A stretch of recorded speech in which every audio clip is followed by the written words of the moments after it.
Hi guys! Welcome back on my channel.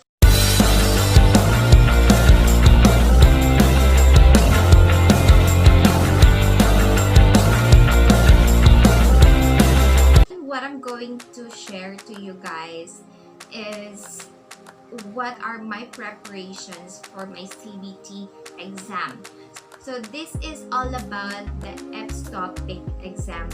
So these are the aspirants who would like to go to Korea to work as a factory worker. So this video, it's all about what are my preparations, what do I do, so what are the things that I'm using. So I'll be sharing those to you.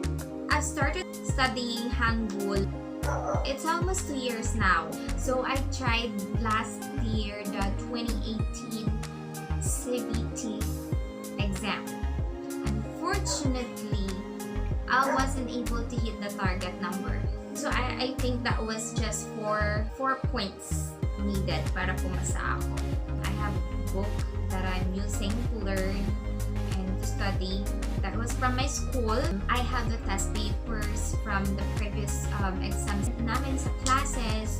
And then I've collected all of those kasi some of the mistakes that I don't really get during the exam, kinorek ko siya. So, yung mga mali, I made it correct, the right answer, so that whenever I would like to browse those test papers, I would be able to review and get it right. So these are the test papers that I'm using for my reviews. Medyo madami-dami na rin siya kasi matagal na rin siya iniipon. And after that, I wasn't able to go back to school kasi I have a lot of things to attend to. Pero this test papers really helps me a lot. So, yung mga laman ng test questionnaires na to, ito, assessment to. So, yan. This is part of listening. So, you have to choose listening part din. Ito, listening. Yeah, it's still part of listening. Parang lahat to sa listening. Exams to, assessment test. Then, ito, still part of listening. Ayan, may mga sagot kawi. This is Caesar's kawi. Ito na yung mga paragraph na sinasabi ko na may conversation. Like, for example, this one, conversation. Ayan. Conversation, then you have to choose.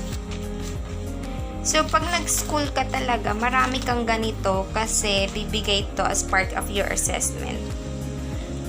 And then, it would be an additional knowledge at pwede mo siyang makip at pag-aralan din as your reviewer. Ito, you have to choose kung ano ang tawag sa mga yan.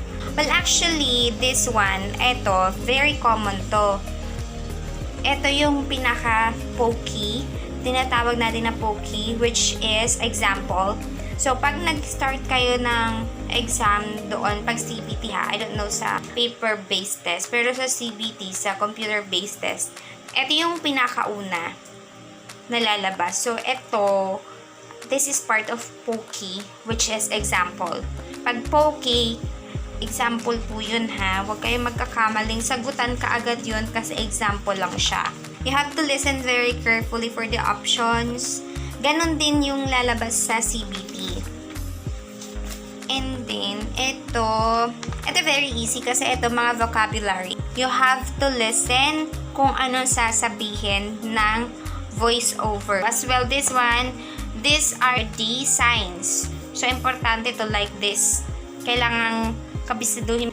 Kasi very few naman yung lalabas sa exam. Pero still, you have to understand and to learn para at least makasagot ka. Yan. Ito, prohibited signs, warning signs, instruction signs. Ito naman yung mga signs. Ayan. So, that's it. These are some of my collections na ginagamit pang review. And I have also this book. This is the book that I'm using as my reviewer.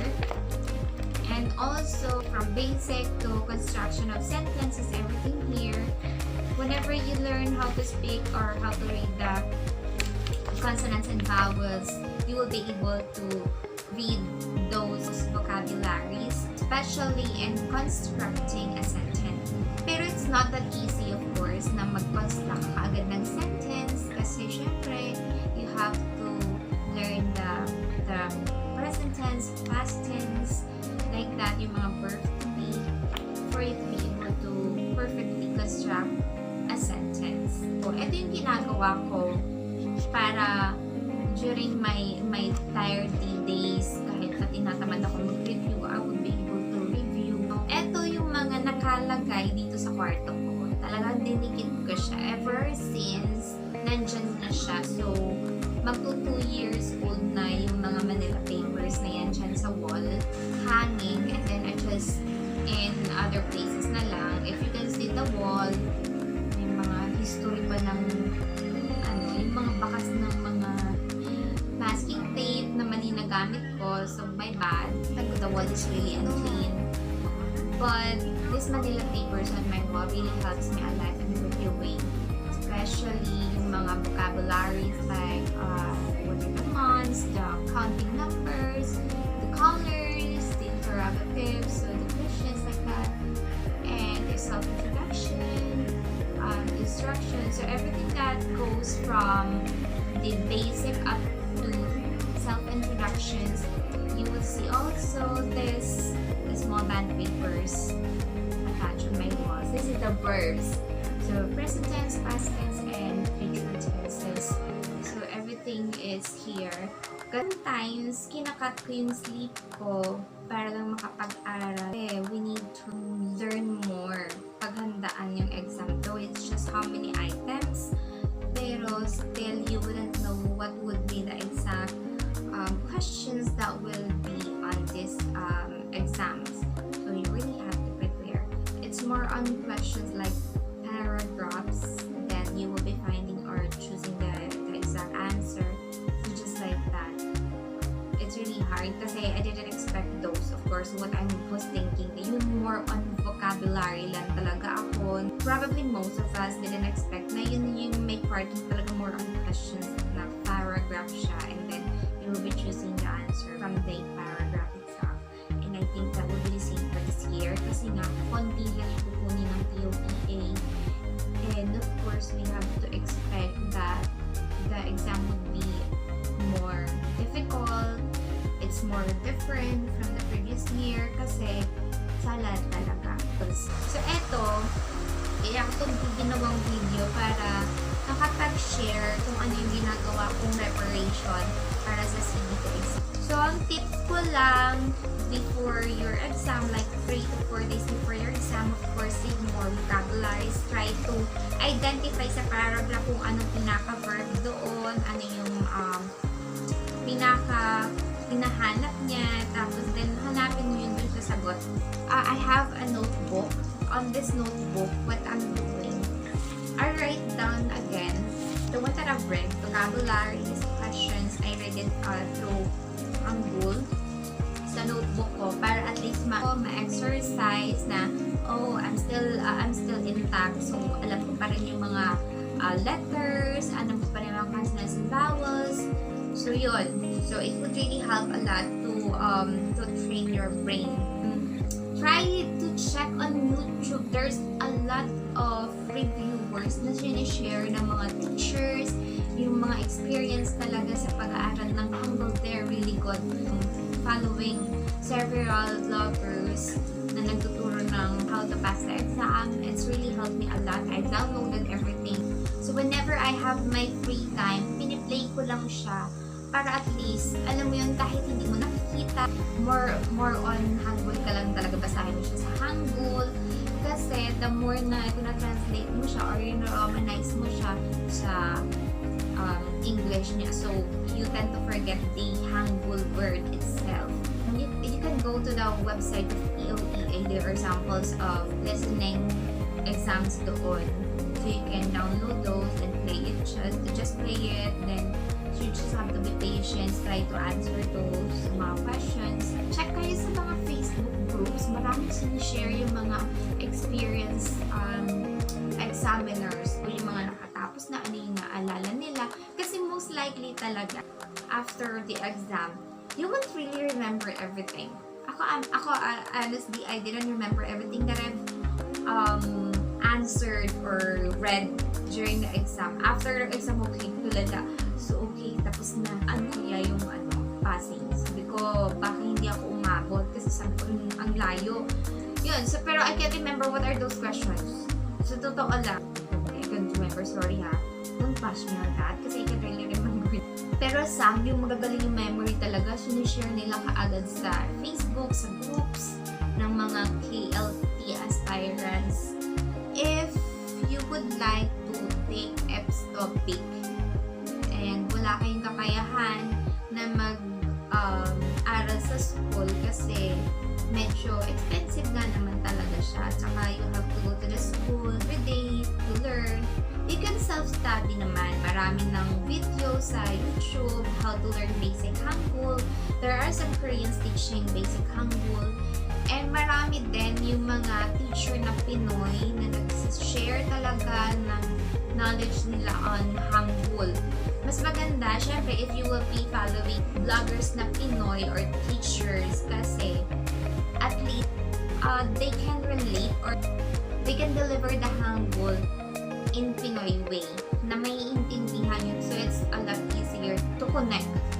Yung mga audio, piniplay ko lang yun sa phone ko. Tapos, gigising ako ulitin ko. At least, nadatrain yung utak mo na ma-absorb yun. Hindi mo kailangan i-memorize. Okay? Just read and read and read and go back, review. Parang na-absorb mo talaga. Kung sa English na nahihirapan tayo ng mga verbs to be, yung present tense, past tense, sa kanila pa kaya. Kung nga sa Filipino, nahihirapan ako. Pero of course, everything will be paid off through hard work. I always pray for those aspirants na syempre makapasa and then go to Korea for the future of their family. So, yun lang masashare ko kung ano yung mga preparations ko for this CBT exam this year. Sana makatulong sa inyo. This is just a very short video pero sana may napulot kayong aral kung paano nyo gagawan ng diskarte ang review nyo, ang reviewer nyo for your exam. So, yung mga hindi pa nakakapag-exam this year, CBT, good luck sa inyo guys. Good luck sa atin at siya tayo. Kahit na konti lang yung possibility na mapili, still do your best para naman makita natin yung numbers na expected nila and we can go beyond that para isipin ng mga Koreans na dagdagan yung kukunin nila the following year para sa mga aspirants naman this coming 2020 EPS-TOPIK. Sa mga nag-start ko lang dyan mag-aral and may plano mag-aral, do your best guys every day. Paisa-isa, dala-dalawa. Minsan nakadita lang ako. Ang ginagawa ko, sinisave ko lang yung mga videos na yun. Download lang talaga ng download para pwede ko balikan even though I don't have data. Kasi pag sa work, during lunch break, minsan kahit na during break time, 15 minutes, I have my notebooks with me and nag-aaral ako talaga yung focus na focus pang ganyan pa ako. Tapos pag dumarating yung friend ko, I have to learn. Tapos nakikita nila na nagsasalita na ako, isang susulat ako ng Hangul, yung mga ganon. Tapos, oh my God, sabi nila may alien dito. So, it only means na you're working really hard for it. So, guys, don't lose hope. We're still on the track and hindi ka makimas last year, take another exam for this year. If ever na hindi ka rin pumasa, there's another year. Just do it. Pero on that day, I will still be doing a vlog. Just follow me and I will share to you my experience para at least you know kung ano yung mga gagawin natin during the day of the exam, what we should do, what we should prepare, yun. Pero I believe it's only passport guys. Huwag kayong mapalit. Passport lang po yung kailangan mag-exam. Okay, that's it for today. So I hope you've learned from my tips on my preparation for my CBT exam for this year 2019. July 3 is the day of my examination. If you have suggestions, questions, just comment below and I will try my best to answer those. Thank you guys! See you! 감사합니다!